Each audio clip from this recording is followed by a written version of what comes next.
మన దేశంలో ఎన్నో పార్టీలు ఉన్నాయి.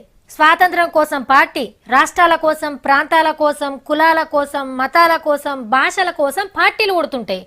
అందులోనే లీడర్లకు వడిరాక కొత్త జెండాలు ఎగిరేస్తారు.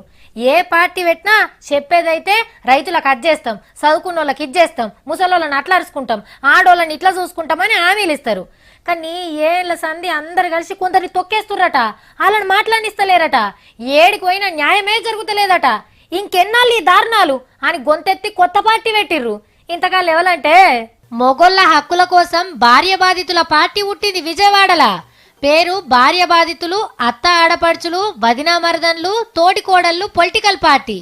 పేరెంత పొడుగుందో అంత గట్టిగానే కొట్లాడతారట.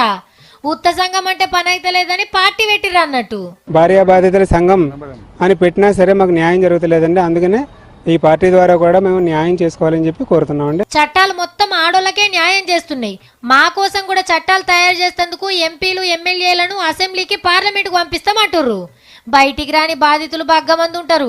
వాళ్ళంతా మా పార్టీకే ఓటేస్తారని మనోళ్ళ నమ్ముకున్నట్టుంది. వీళ్ళది ఒక్కొక్కళ్ళది ఒక్కో తీరు బాధ. మరి నా మీద నాకు అన్ని అలవాట్లు రాశాడు. తాగుడు, పేకాట, వ్యభిచారాలు అన్ని రాశారు. కానీ ఇది మనిషిలో, కానీ కోర్టులకు రాయడానికి మాత్రం ఉన్నాయి కేసు. నేను ఇది పేపర్లో చదువుతున్నా, చాలా మంది నవ్వారు కూడా. అయినా సరే అసలు మనకి ఏమైనా న్యాయం దొరుకుద్దా ఏంటో నా మీద అన్ని కేసులు పెట్టారండి మా వాళ్ళు. కోడళ్లతోని తిప్పలు పడుతున్న కొందరు అత్తలు కూడా ఈ పార్టీకే చేయగొడుతుర్రు. మొగుడక్కర్లేదు, మొగుడు దగ్గర ఉండే ఆస్తి కావాలి, వాడు చేసే ఉద్యోగంలో జీతము కావాలి.